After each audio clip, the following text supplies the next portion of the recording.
The room was heavy with tension. Every eye was on Bumpy Johnson, but he was unfazed. The smoke from the cigars curled around him like a ghost, the faint clinking of glasses barely registering in his mind. It was 1924, and in the underworld, this was where it all happened. Deals were made, lives were taken, and the streets of Harlem danced to the rhythm of power. But tonight, everything was different. Al Capone, the feared mafia boss from Chicago, had come to Harlem. Word had spread quickly about his arrival, and the tension between the two men, two of the most powerful figures in organized crime, was palpable. Capone had come to make his move, to expand his empire, but Bumpy wasn't going to roll over and let him take what was his. "Listen here, Bumpy," Capone said, his thick accent rolling through the smoke-filled air. "You and your boys have been running this block for too long. Harlem's a gold mine, and I want a piece of it." The words hung in the air like a challenge. The tension could have been sliced with a knife. Bumpy stared at Capone for a long moment before leaning back in his chair, eyes cold, unblinking. "You want a piece of Harlem?" Bumpy said slowly, his voice steady, as if he were discussing the weather. "You've got to go through me first, and you better believe I don't give up what's mine." Capone's jaw tightened, but he didn't flinch. This was a game of power, and in the streets, there was no room for hesitation. "You're a smart man, Bumpy," Capone said, his tone shifting. "But I don't think you understand just how big this thing can get. The money, the control, you can have your share, but you need to play ball." The words were slick, a thinly veiled threat. Capone wasn't used to people saying no. He was a force in Chicago, and the mafia's reach extended far beyond his hometown. Harlem was his next prize, and if Bumpy refused to play his cards right, he knew that Capone could easily force him out. Bumpy's hand slowly moved to his side, where a gun sat hidden beneath the table. But he didn't reach for it. No, not yet. He wasn't a man who drew his weapon at the first sign of trouble. He was a man who played the game, measured every move with the precision of a chess master. And this was just the opening move.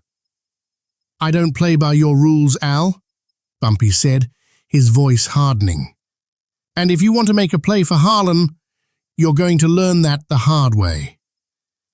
The room fell silent, the air thick with the tension of men who understood that this was no longer just a business deal.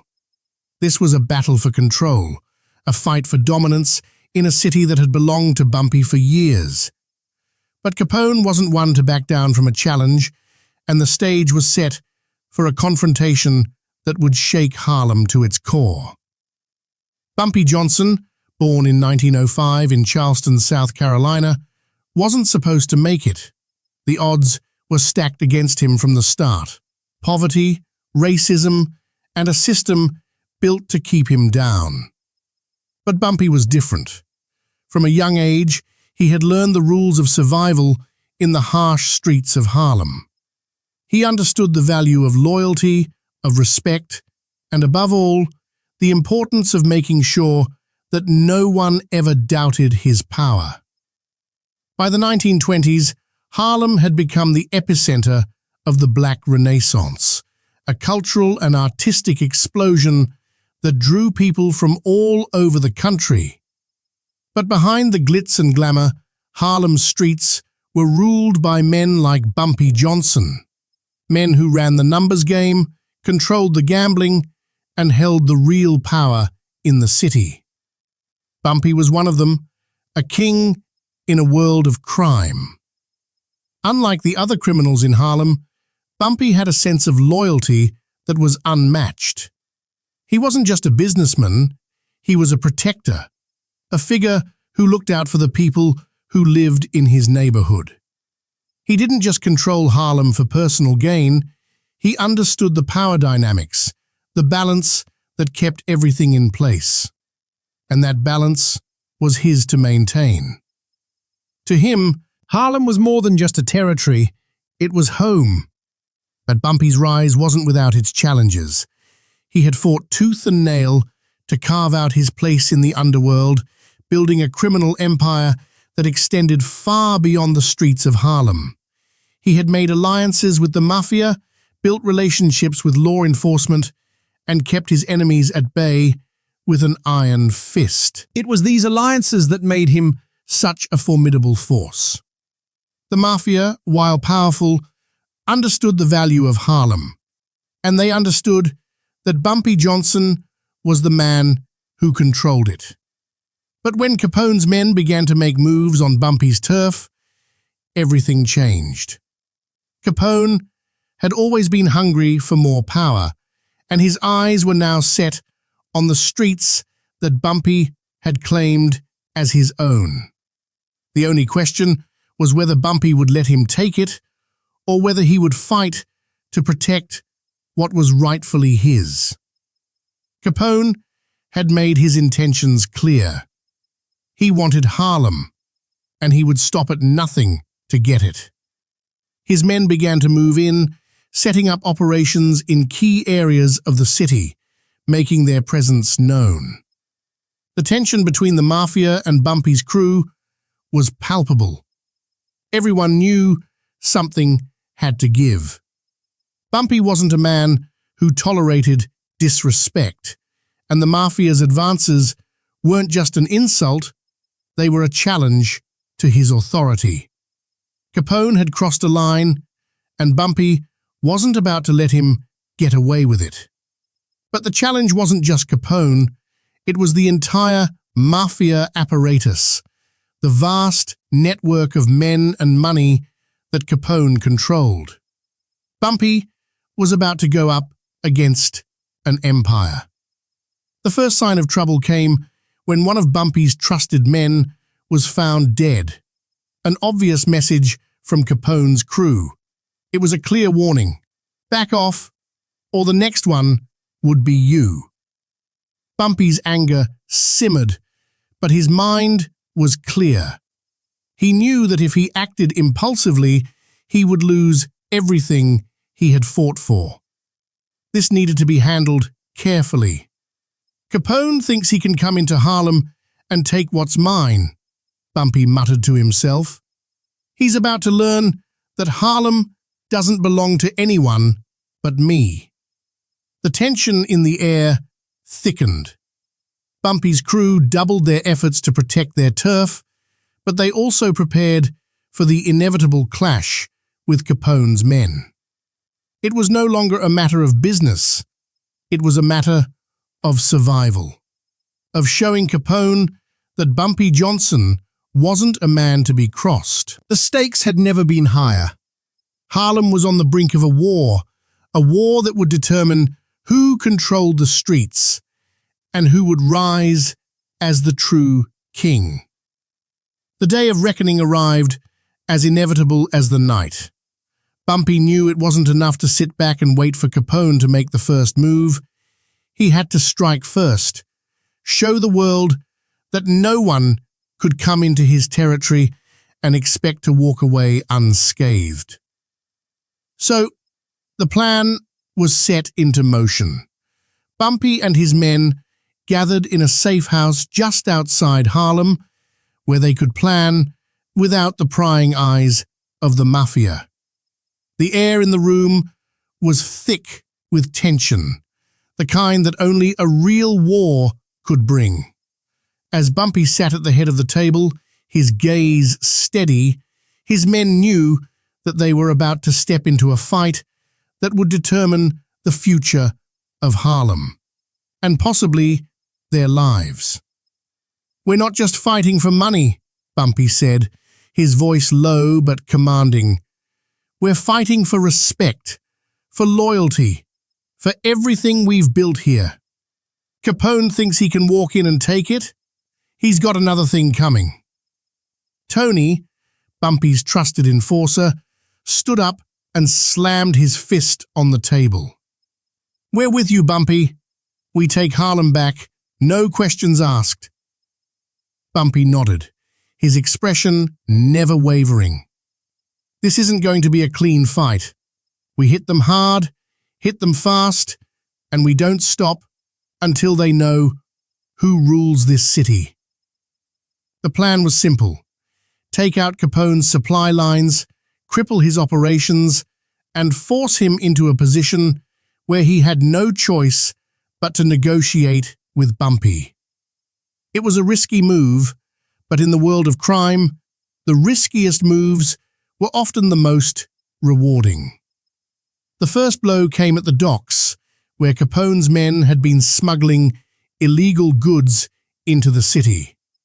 Bumpy's crew, disguised as dock workers, moved swiftly, taking out Capone's men one by one, cutting off the supply chain that had been feeding the mafia's pockets. The sound of gunfire echoed through the night, a stark reminder of the war that had been waged for control of Harlem. But Bumpy wasn't done. The real strike would come when they went after Capone's high-ranking men. Bumpy knew that to cripple Capone's power, he needed to hit at the heart of the organization, the men who kept it running. And so, his crew moved through the streets, taking out Capone's lieutenants in swift, brutal fashion. No mercy, no room for mistakes. The confrontation culminated in a showdown at the Cotton Club, one of Harlem's most iconic venues. Capone's men had taken over the club, using it as a front for their operations. Bumpy knew that Capone himself would be there, likely meeting with his top lieutenants, overseeing the operation. This was his chance. Bumpy and his crew slipped into the club under the cover of darkness, armed and ready for the fight. The music still played, the jazz band unaware of the storm about to hit. As Bumpy and his men moved through the back corridors, they could feel the weight of the moment hanging over them. This wasn't just a battle for control, it was a battle for the very soul of Harlem. They reached the back room where Capone and his men were gathered, the door standing between them and the man who had dared to challenge him. Bumpy didn't hesitate. He kicked open the door with a force that made the room fall silent. Every man inside froze, their eyes locking onto the man who had come to take their empire. Al Capone sat at the head of the table, his usual confidence faltering as he saw Bumpy standing in the doorway. "So it's you," Capone sneered, trying to mask the unease that crept into his voice. "You think you can just waltz in here and take what's mine?" Bumpy didn't flinch. "I'm not here to ask, Al. I'm here to take." In an instant, gunshots rang out, echoing through the room. Bumpy's men moved swiftly, taking down Capone's men with surgical precision. Capone tried to make a run for it, but Bumpy was faster. He grabbed the Don by the collar, pulling him back toward him. "You tried to take what was mine," Bumpy growled, his voice cold as ice.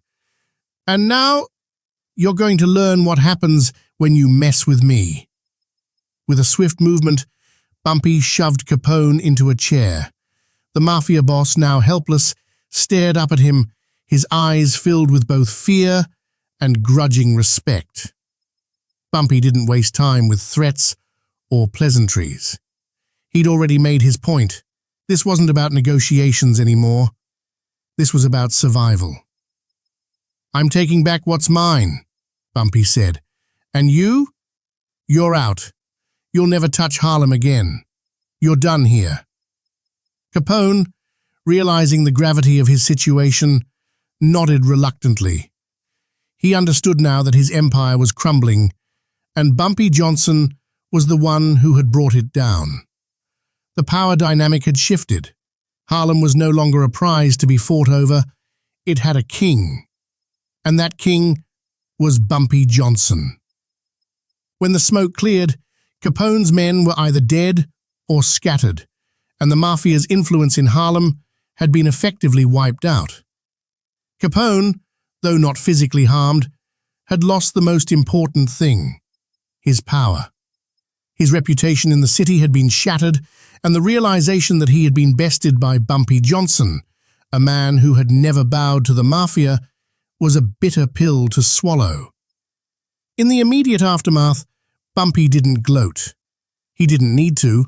The result spoke for itself. Harlem was his once again. His men moved swiftly to reassert control over the city's underworld, making sure that the message to Capone and anyone else who might think of crossing him was clear. Harlem was Bumpy's turf. No one else would take it from him. The word spread fast. Bumpy's crew had taken down the mafia's operations, and the community began to take notice. Harlem, which had long been a place where criminal empires clashed in the shadows, now belonged to one man. Bumpy wasn't just a gangster, he was a protector, a king who had fought for his people and his territory. The respect that Bumpy earned in those weeks after the showdown was unmatched. Even those who had doubted him, who had thought Capone's power would swallow Harlem whole, now saw the truth. Bumpy had proven that there was no one who could match his strength and resolve. He had taken on the most powerful man in the mafia, and he had won. As the weeks passed after the showdown at the Cotton Club, Harlem began to breathe easier. The streets, once choked with the presence of Capone's men, were now filled with a quiet anticipation. The underworld had shifted. The tides had turned. Bumpy Johnson had proven that Harlem was not just a battleground, it was his kingdom. Word spread like wildfire across the city and even beyond. Capone, the man who had conquered Chicago, had been humbled in Harlem, his empire laid to waste by one man's resolve. The mafia's reach into Harlem had been completely severed. There was no more gambling rackets, no more bootlegging or illegal numbers running under their control. The community that had once feared the mafia now looked to Bumpy as their protector. Bumpy's reputation soared. He became a legend not just in Harlem, but across New York. Men whispered his name with both fear and admiration. The power dynamic had shifted irreversibly. What was once a city ruled by the mafia's iron fist was now a place where Bumpy Johnson's word was law. He wasn't just a king in the streets, he had the respect of the people. He had the backing of his loyal crew, who saw in him more than a criminal mastermind. They saw a man who had fought for their survival. To the people of Harlem, Bumpy wasn't just a figure to be feared, he was a symbol of strength, independence, and the will to stand against the odds. But Bumpy knew better than to rest on his laurels. He understood that the underworld was always shifting, always evolving.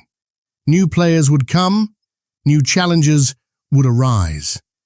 Yet for that brief moment in history, the streets of Harlem belonged to him, and him alone. Bumpy Johnson had solidified his place as the undisputed king of Harlem, a legacy that would endure long after he was gone.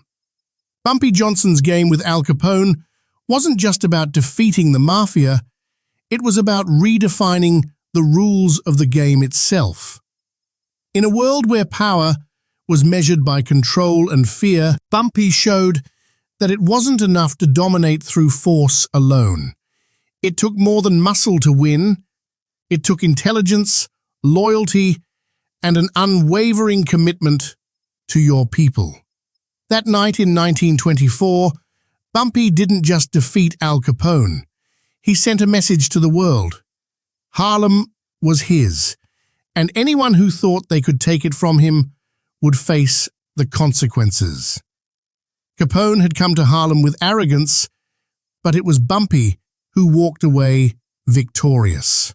Harlem, the heart of the Black Renaissance, would not bow to anyone.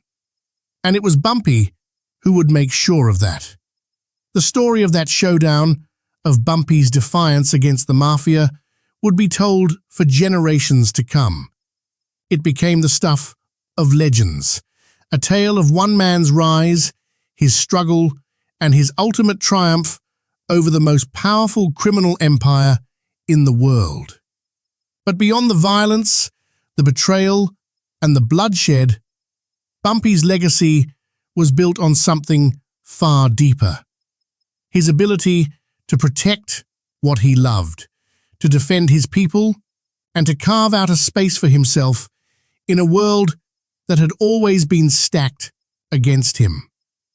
Harlem was his, not because he had taken it by force, but because he had fought for it, earned it, and proven that no one, not even the mighty Al Capone, could ever take it from him. This wasn't just about one man's pride. It was about an entire community's dignity. And in the end, it was Bumpy Johnson who reminded the world that in Harlem, the real power was not in the hands of the mafia or the law. It was in the hands of the people who refused to back down.